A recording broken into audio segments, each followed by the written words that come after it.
Welcome to Fantasy Football Today. I'm Jamey Eisenberg. That's Heath Cummings. We got our buddy Robert Turbin joining us as well remotely. And guys, it's draft season. We got a lot of drafts starting to really heat up. I'm in a draft right now for our draft-a-thon to benefit St. Jude. So a lot of fun doing this mock draft. And I know Robert said you had a draft last night. Heath, I know you got a billion drafts going on. So we're here to help you with those drafts and get you set for the upcoming fantasy season. And going to be a fun show today. We're going to talk about some of the running backs that are on the move from this offseason, guys like Saquon Barkley, Derrick Henry, and Robert will give his take on how those guys should perform. Heath will counter with some of the bust calls on some of these older running backs. Going to talk about some preseason things we're looking forward to for week 2. Got a game tonight between the Patriots and the Eagles. We'll answer your tweets, so send them to us on Twitter or X, whatever we're calling it now, but get your questions in so we can answer them for you as well.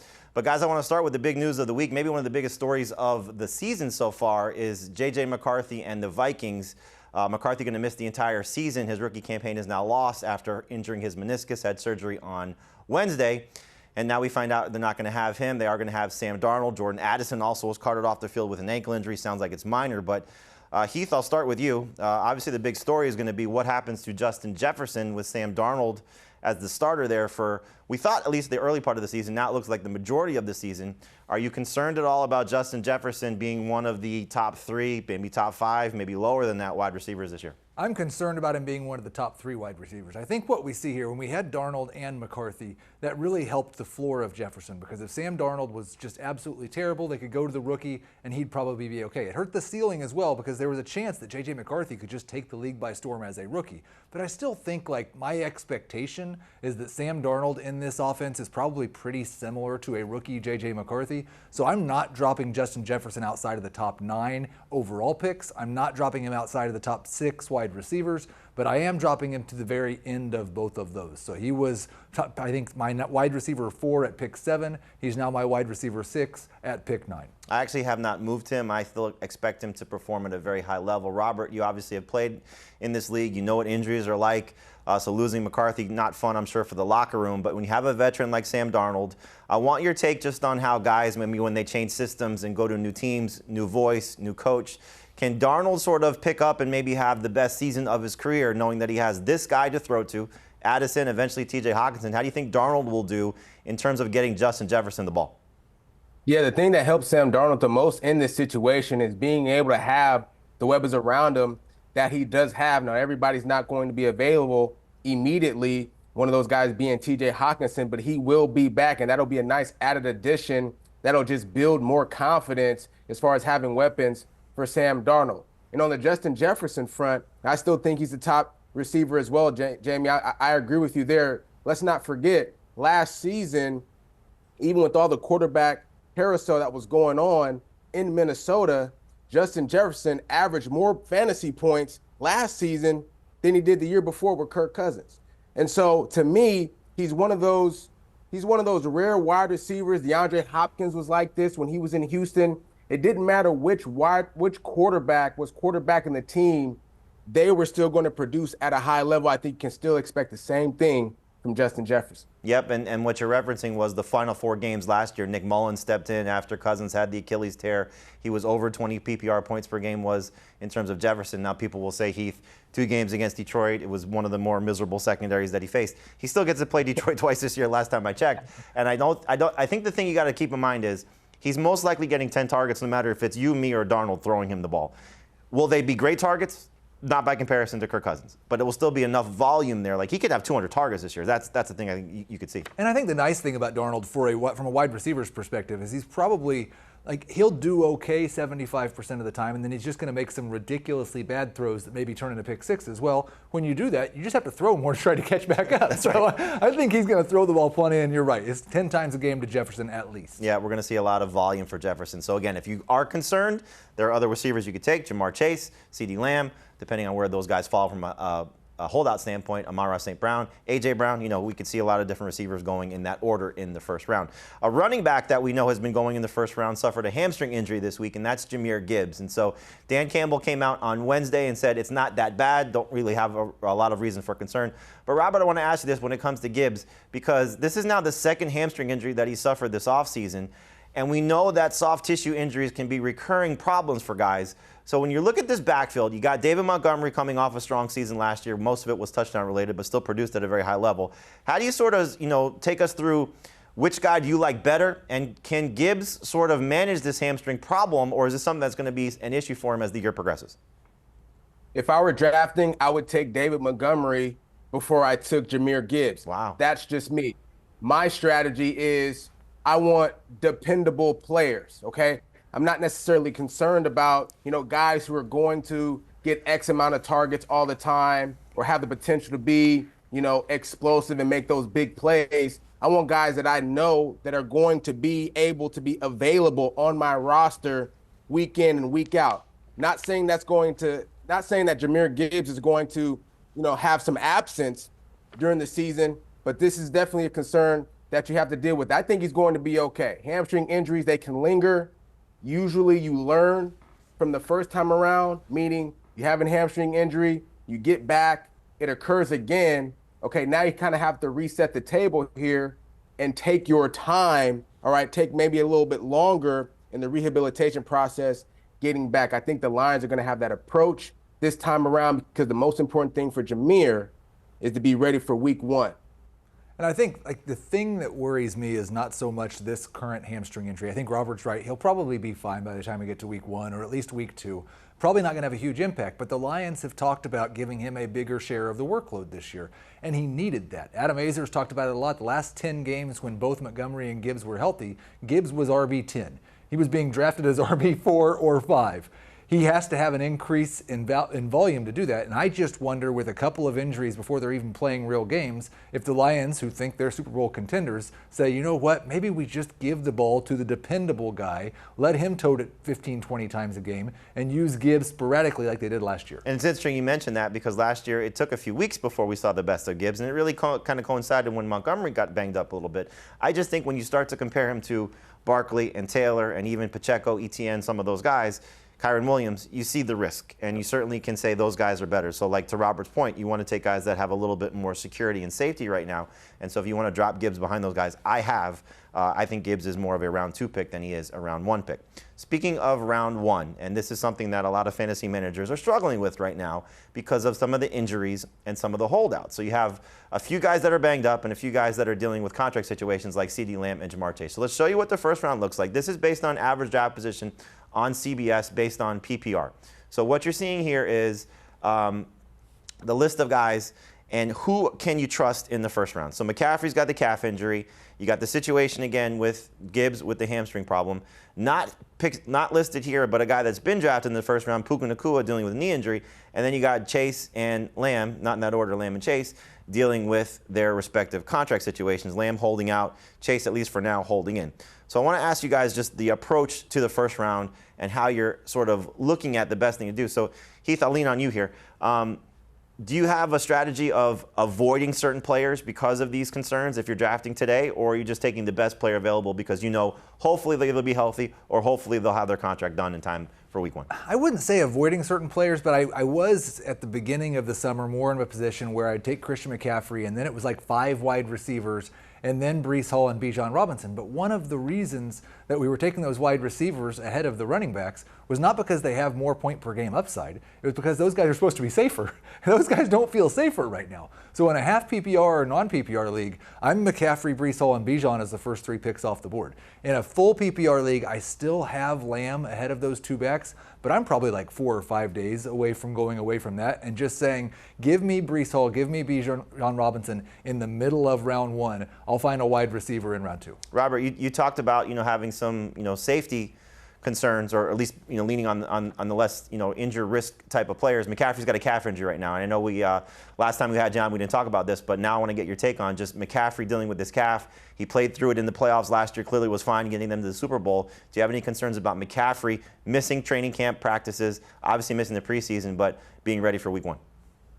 I don't have any concern at all. I think when it comes to the top 10 picks of round 1, you have to take the guys that are best available, regardless of contractual issues, regardless of injuries right now. These injuries have happened so early in training camp, you got to think that they're going to be ready for week 1, especially veteran players, all-pro players like Christian McCaffrey. So I'm not concerned with it at all. But as a fantasy manager, the thing that you really have to think about, okay, you're going to get the best players available, but it is about depth. And maybe that's why you may see guys take some running backs a little bit earlier than they typically would, because you don't want to put yourself in a position where you have an injury, okay, and your backups aren't as productive. I think that's really important to strategize that as you're drafting, especially looking at the running back spot. So let's stay on the running backs there, Robert, because I think a lot of people have questions after McCaffrey.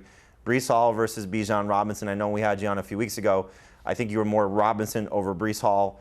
Just give us your take on those two guys, because there is a lot of questions. Hall, amazing last year, but now Aaron Rodgers. Robinson, removing Arthur Smith, that could be viewed as a plus, but we're hearing a lot of Tyler Algier potentially still having a role. How do you sort of decide between these two guys?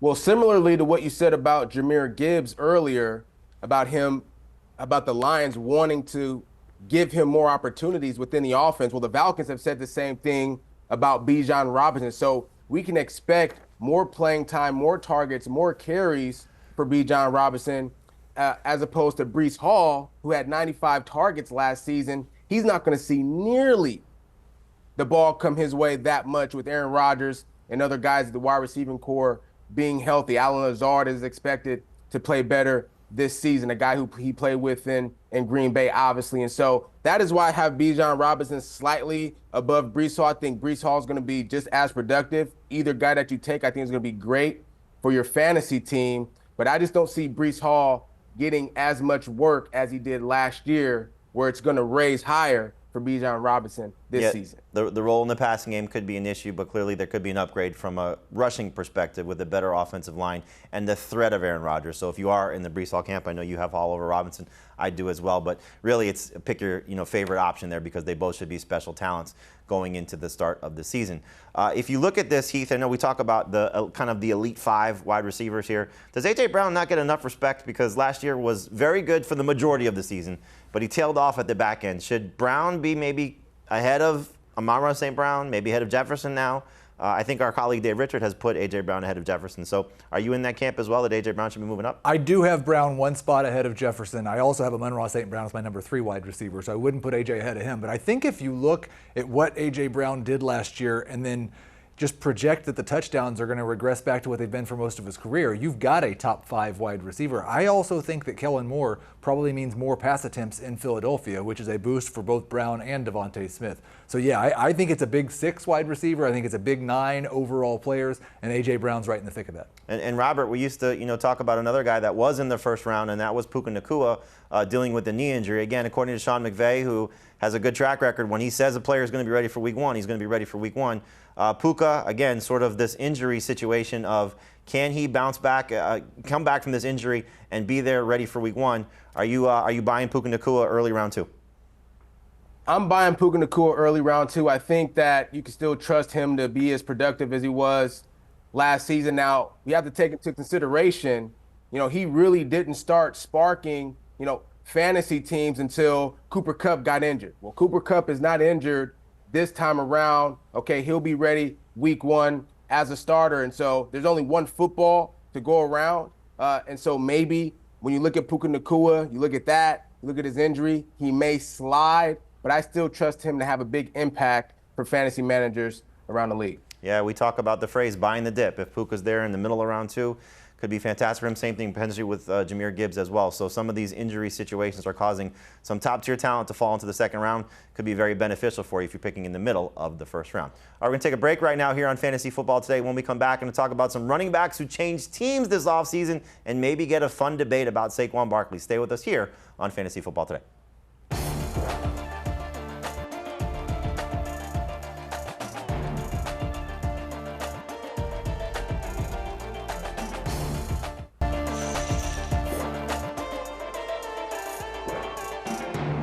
Welcome back to Fantasy Football Today, presented by BetMGM. So I'm Jamey Eisenberg, that's Heath Cummings. We've got Robert Turbin with us here, and Heath is one of the best fantasy analysts that you will find. I encourage you to follow his rankings, his projections, listen to him on the Dynasty podcast, and you know a lot about running backs. But we're going to set you up here a little bit because you're going to have to argue with the running back about the running back. So we're talking about running backs here that have changed teams this offseason. And I know we've spent a lot of time on our podcast talking about this, but you might be listening to us for the first time or watching us for the first time. So I want to show you the guys that have changed teams. You've probably seen these guys already. So Barkley goes from the Giants to the Eagles.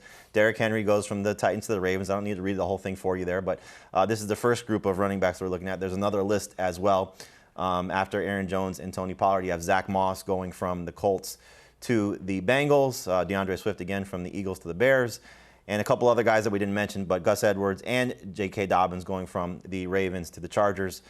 And now we're going to talk about the fantasy value for these guys. So we'll start with the most prominent one. And if you joined us a few weeks ago when Robert made his debut on Fantasy Football Today for the 2024 campaign, he showed us his running back rankings, and at number 2 behind Christian McCaffrey was Saquon Barkley. If you listen to us on our Fantasy Football Today podcast this week about busts, Heath's bust at running back was Saquon Barkley. So let's have a Saquon Barkley discussion. Heath, I'll give you the first word. He's changing teams again, going from the Giants to the Eagles. Your concern is? Listen, the last thing I want to do is argue with this guy about running backs. One of the things I remember from last preseason was he was the guy who told us be worried about Josh Jacobs early in the year because of the holdout, and Josh Jacobs averaged like 2 yards per carry. So I'm probably going to look dumb here, but I will say, historically speaking, if you look at veteran running backs that are changing teams, you can expect about a 10 to 15% dip in fantasy production from when they were on their prior team. Barkley, Henry, a lot of these guys are actually being drafted higher than what they produced last year. And I know with Barkley, the reasoning is, well, the Eagles' offensive line is a lot better than the Giants, and the Eagles are going to score a lot more touchdowns than the Giants. I don't think Jalen Hurts is actually good for Saquon Barkley. Jalen Hurts takes a lot of those rushing touchdowns himself, and Jalen Hurts doesn't throw to running backs. And I don't think the Eagles' offensive line is going to be quite as good as it's been because they don't have Jason Kelce anymore. All right, Robert, tell him why he's wrong. I think those are all good points. They're legitimate. I don't agree with the veteran teams changing teams always being a dip. The best running back in fantasy, one of the best players in fantasy, is still Christian McCaffrey, who, by the way, used to play for the Carolina Panthers. And there's other examples. Zach Moss is an example of a guy who changed teams and has done well in fantasy as well. So I don't necessarily agree with that 100%. I think with Saquon Barkley going to the Eagles, I'll tell you why it helps him. Because he doesn't have to be the guy that does it all for the team. And that's going to open things up for him, running the football and catching it out of the backfield. When you have other weapons that are surrounded by you, Devontae Smith, A.J. Brown, Dallas Goedert, of course, Jalen Hurts, now there's multiple things that the defense has to key on. In New York, it was all about Saquon Barkley. If we can eliminate Saquon Barkley and force Daniel Jones and everybody else to beat us, we have a better chance to win this game. And of course, it hurt the production of Saquon Barkley in fantasy and obviously hindered him from being able to stay healthy. I don't see that for him this season going into the Eagles for that reason. There's other guys that you have to be concerned about. I think having Jalen Hurts and his running ability actually does help Saquon Barkley in the run game as far as those lanes and things of that nature. Because now, let me tell you, as a defender, okay, we're running read zone. I get to keep it as a quarterback or give it to Saquon, but I have to be concerned about Jalen Hurts. But guess what? I just gave the ball to Saquon instead. That opens lanes up for a guy like Saquon Barkley, and that's why I think it helps him, and that's why I have him so high as far as my rankings in fantasy drafts. All right, so I'm going to agree with everything Robert said, but I'm going to call that argument a tie because Robert, Heath is now the coach of my son's basketball team, so I don't want him to get benched if I disagree with Heath. Let's talk about Derrick Henry. Heath, you brought this up. Robert, I'll start with you. Another aging running back. He's 30 years old. We know what he's been. He's an alien. I mean, it's just they don't make players like this at any position, let alone the running back spot. So when you see him going to Baltimore, his outlook for this season is what? Yeah, I think it helps him going to Baltimore as well. I think he takes a little bit of a dip than what he was in Tennessee. He may not see the same amount of carries. He's in a different system, but I do think it helps playing with Lamar Jackson, right? It just takes a little bit of the weight off of his shoulders. I think he's still a dependable back and he'll be extremely productive, but I won't expect him to average, as many points as he did during his time in Tennessee all those years. And I think he said something with both Barkley and Henry that I want to hit on. Like, he's talking about real football, and he's right. Saquon Barkley's job's going to be easier this year in that Philadelphia Eagles offense. Derrick Henry's job's going to be easier than it was last year. But as for the bust case, it's like we know what the history of running backs at 30 or older are, even for guys who have been super duper stars in their 20s. And I think he hit on it. He's going to see fewer opportunities in the running game because Lamar Jackson's going to run it 30% of the time. And he was RB17 on a per game basis last year, being drafted as RB9 in the second round. You just don't draft him that high. The one thing that I keep going back to is how he was in wins last year and just game script for him. And so, yes, it's going to be different. I don't think he gets to this level of production, but over 21 PPR points per game in the 6 wins for the Titans, and it was just miserable in the 11 losses, and so that sort of balanced out why he ends up RB17. John Harbaugh averages 10 wins a season, and so if they're winning games, the production should still be somewhat close to that 21 point per game level. Plus we saw Gus Edwards, who's nowhere near the level of Derrick Henry, score 13 rushing touchdowns last year. I know it's going to be touchdown related, but you could probably count on him maybe 15 plus touchdowns if things go right. I want to combine the next two guys we're going to talk about together because they kind of go in a similar tier, and that's Josh Jacobs going to the Packers and Joe Mixon going to the Texans. You can make cases that they're offensive upgrades for these guys. Heath, I'll start with you. With these two guys who have a similar ADP range, Jacobs goes sort of the beginning part of round 3, Mixon toward the end of round 3, beginning of round 4, depending on the ADP you're looking at. Which one do you like better? And who has a higher ceiling if things go right, just in terms of workload, production, everything across the board for both these guys? I'll go with Jacobs as an answer to both of those. He's my RB12, and I think if you wanted to take him at the end of round 2 because you were going running back heavy, I'd be okay with that. I like him more as a round 3 pick. Both of them in good offenses. Jacobs a little bit younger. Jacobs not battling a quad injury for most of training camp so far. So I do think he has a higher floor and he has a higher ceiling. Robert, what about you when you look at these two guys and maybe give us a little take on Mixon? It seems as if Jacobs has a little bit more competition based on what we're hearing. If Marshawn Lloyd is healthy, but right now he's got a hamstring problem. A.J. Dillon, who's been a factor for the Packers for the last couple of years.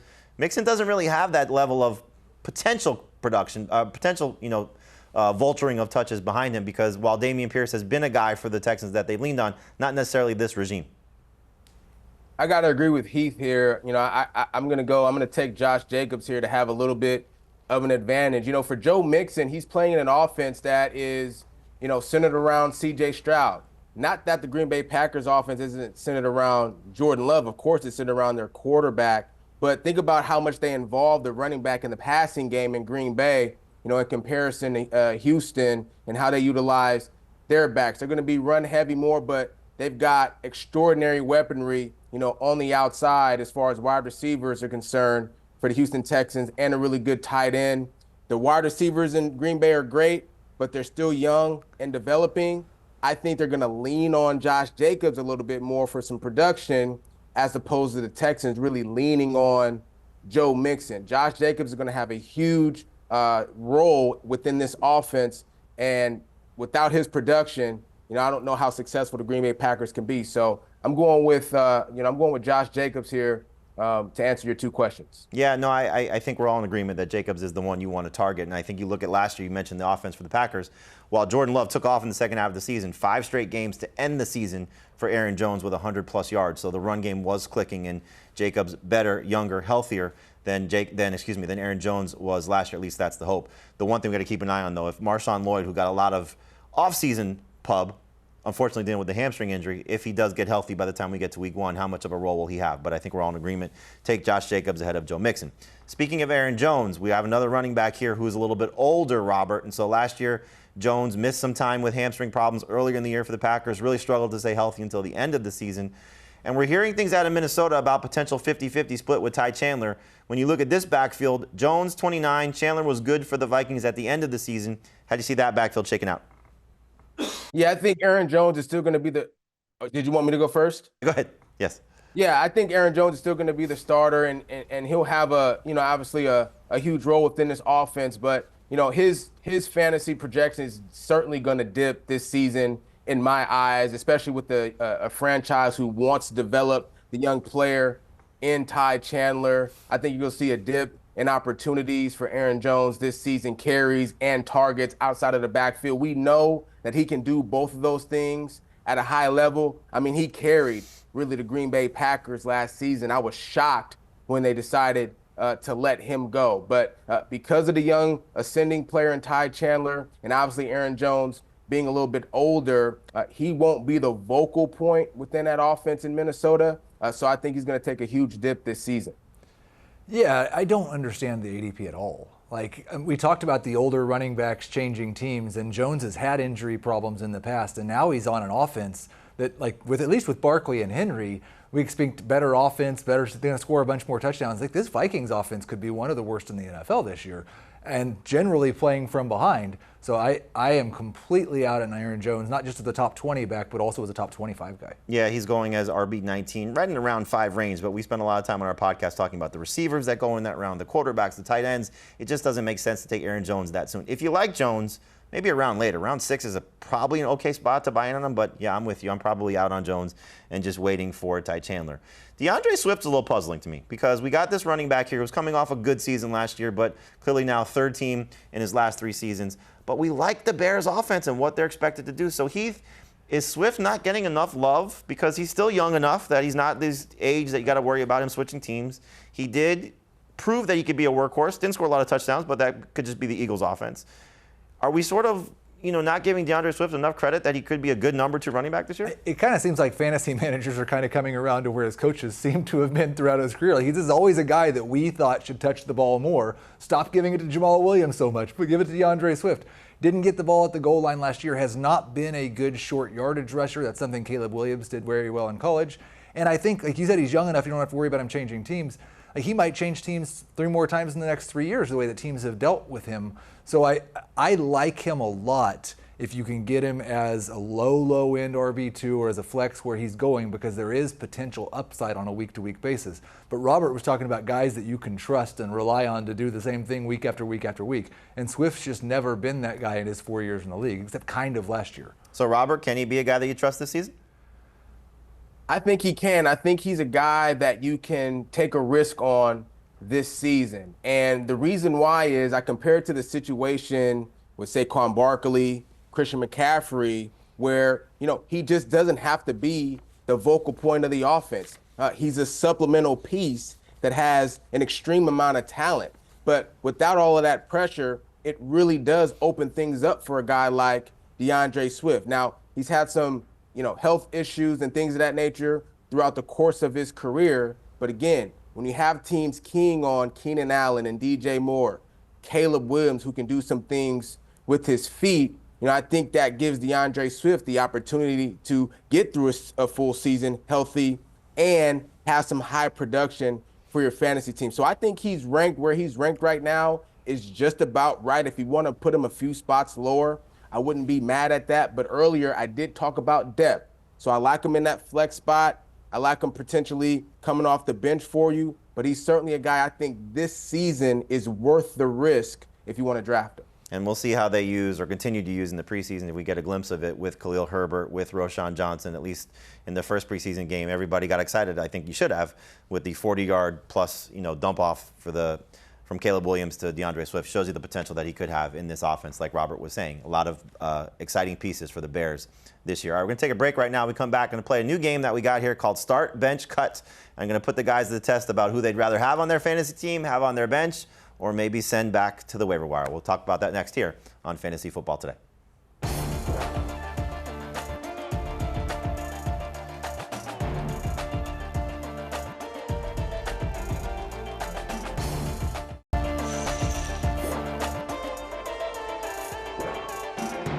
Welcome back to Fantasy Football Today, presented by BetMGM. I'm Jamey, that's Heath, that's Robert. Coming up, we got your tweets, so please send them to us on Twitter or X using the hashtag AskFFT, and that way we know the questions are for us, and we will help you out with your fantasy dilemmas that are coming up with your drafts.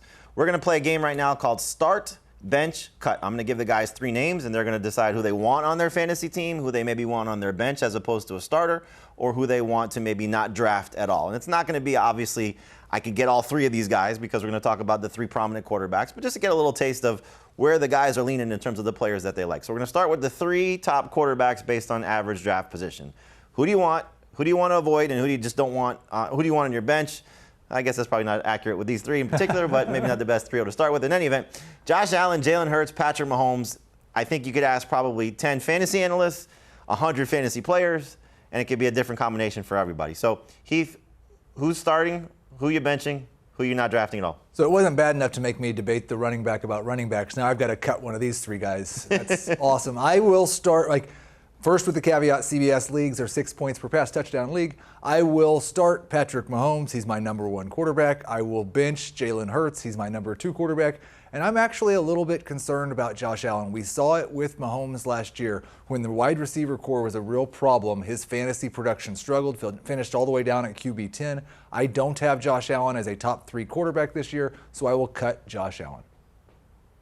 Wow. I'm actually starting Josh Allen for the simple fact that he's going to have to be Superman again this season, which could lead to a lot of production both in the air and on the ground. Let's not forget he's still got 2 really good tight ends, all right, and a rookie wide receiver with a lot of potential, okay? I'm putting Jalen Hurts on the bench. I love the weaponry centered around him. I love Kellen Moore as a new offensive coordinator.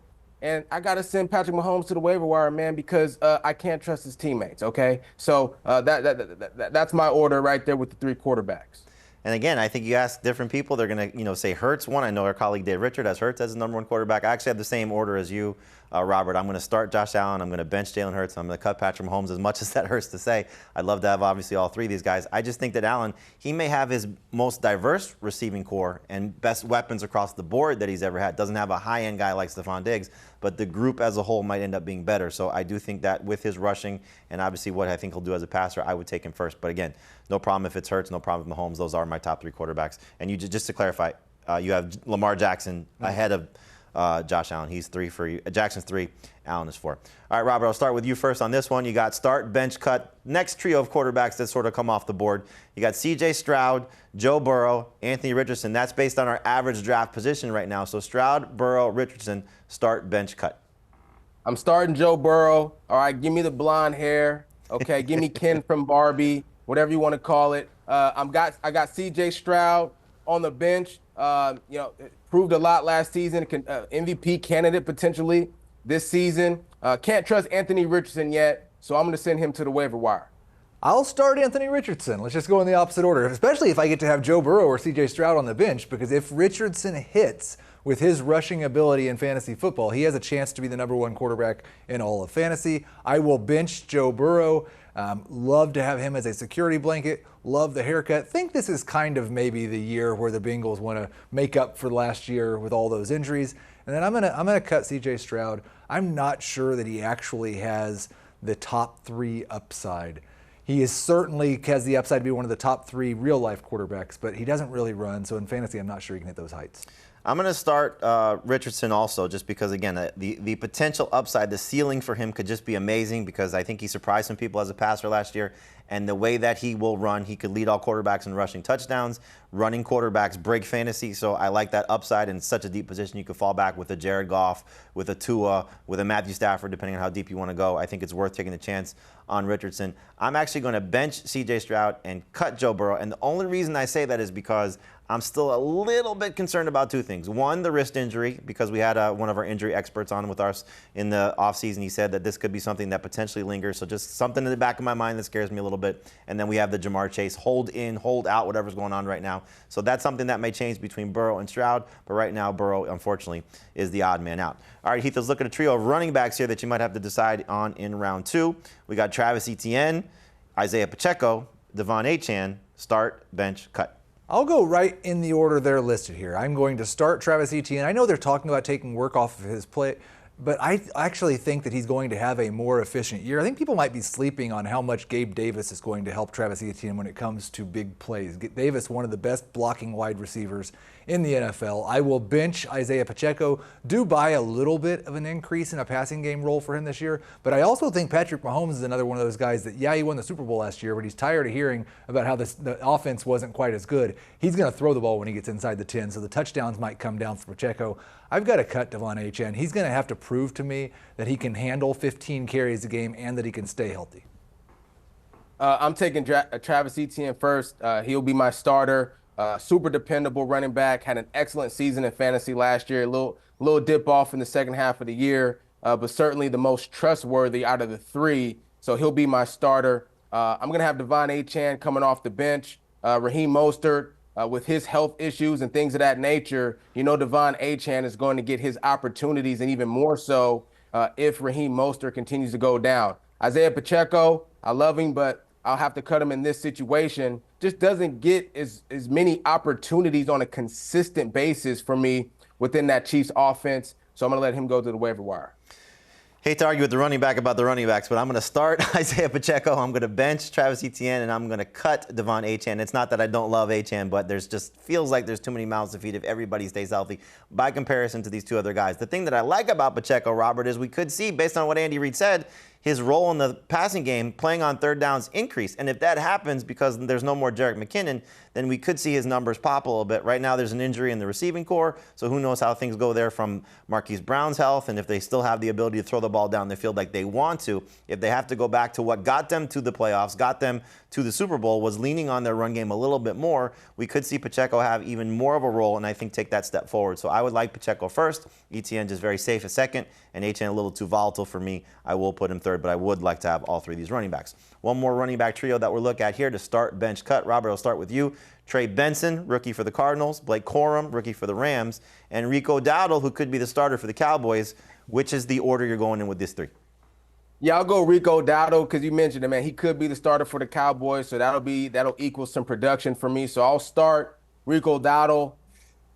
Coming off the bench, give me Trey Benson. All right, James Conner obviously has had some health issues and concerns over the course of his career. He'll still be highly productive, but you're going to see Trey Benson getting an immense amount of opportunities with James Conner not only having health concerns, but obviously being an older back in this league. Kyren Williams is a young and ascending back. We understand Blake Corum is going to get his opportunities, but I'll have to release him in this instance because Kyren Williams is still going to be the vocal point of that run game for the LA Rams. I will start Trey Benson. I'm going to ignore preseason week 1. It was a bad offensive line he was running behind. I'm going to give Trey Benson the benefit of the doubt based on his draft capital and what he showed us in college. I'm going to bench Blake Corum.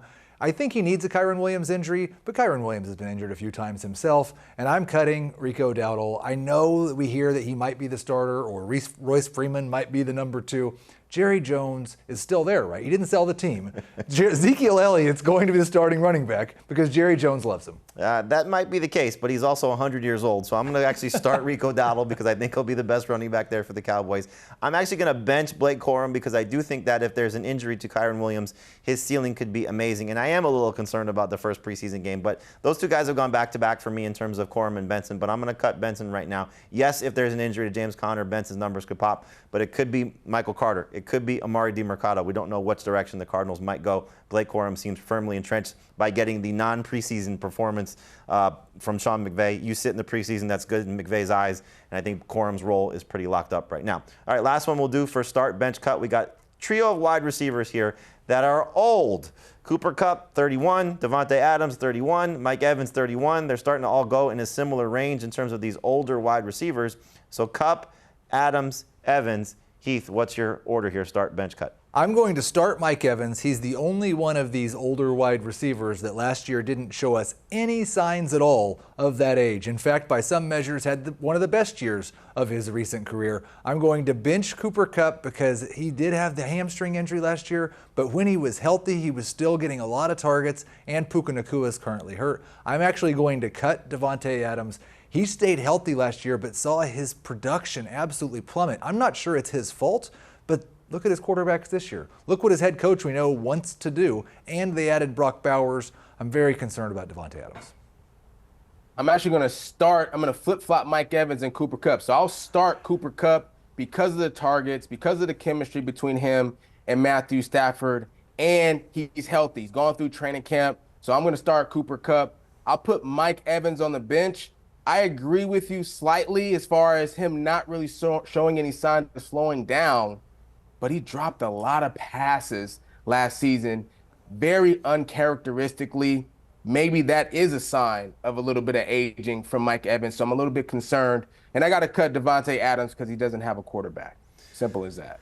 It's interesting because I think most people, when they draft, as you saw, they're taking they're taking Devontae Adams first. I'm going to agree with Robert. I'm going to go Cooper Kupp as the starter. I'm actually going to put Devontae Adams on the bench because I still think he's got a little bit more to show than what Mike Evans, even though he was great last year. I always like to get out before the train goes off the tracks, and I think this could be the year for Mike Evans where we start to see a little bit of a decline, especially with Chris Godwin back in the slot, the emergence of Jalen McMillan, who they seem to love as their third receiver going to play on the outside. I think we can see the targets a little bit down for Mike Evans. So Adams will be on the bench, and Cooper Kupp will be in the starting lineup. All right, we're going to take a break right now. When we come back and take a look at some preseason storylines that we're looking forward to for week number 2. Remember, it starts tonight with the Eagles and the Patriots, but a big slate of games that could impact your fantasy drafts. We'll talk about that next here on FFT.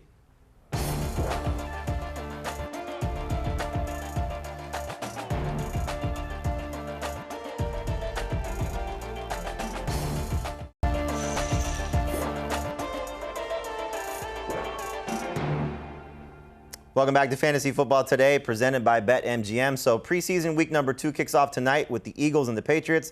A few storylines that we're looking forward to seeing if they get some more answers on can we trust certain players or finding out about some depth charts. So Heath, I'll start with you. You got Jaden Daniels coming off a strong game last week. You got Caleb Williams coming off a debut that everybody was raving about against the Bills. What do you need to see from these two guys to solidify them as must-start number 1 fantasy quarterbacks this year? Stay healthy, please. Please don't get hit. I want to see that Jaden Daniels can slide maybe if he's going to run the ball and not run into the end zone.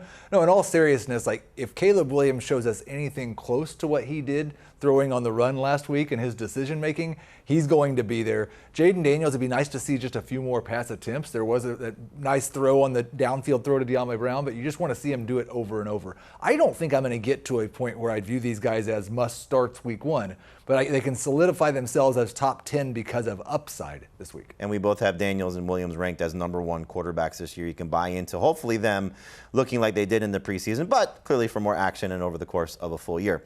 Robert, we got some ambiguous backfields as we like to talk about them in Tennessee, in Cincinnati, and Washington. For the Titans last week, it was Pollard looking better than Spears scoring the touchdown. For the Bengals, it was Chase Brown doing everything because Zach Moss was out with the injury. And then for Washington, it was sort of a split, but Brian Robinson looking better than Austin Eckler. Is there anything you're going to see in week 2 that may change your mind over who the favorite is in those respective backfields for you? If you could list those guys, that'd be great, because I think fantasy managers want to know what you think about who could be the best running backs on those teams.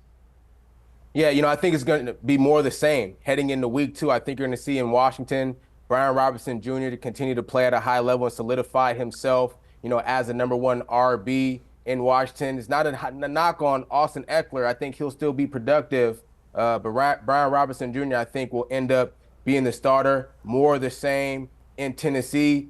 Tony Pollard is a guy who's polished in this league, and I think he'll solidify himself as the marquee running back, all right, in Tennessee. Now, in Cincinnati, I think that's where you may see a slight change. I think once Cincinnati decides to play Zach Moss, all right, you'll see him sort of be the number 1 guy in that offense. Chase Brown will get his opportunities, but I don't think it's going to be this 1A, 1B type backfield that most people are predicting. Maybe it will be. I could be wrong, but I think Zach Moss is going to get the lion's share of opportunities in the backfield this season for the Bengals. All right, so we'll see if we get Zach Moss on the field and how the Bengals use these two guys, first and second down, third down option from maybe one of the two guys, and maybe if they get near the goal line, we could see who's getting those touchdown opportunities. All right, we're going to take a break here real quick. When we come back, we're going to get to your tweets. So again, send them to us on Twitter using the hashtag AskFFT. We'll answer a couple of them before we wrap up the show here on Fantasy Football Today.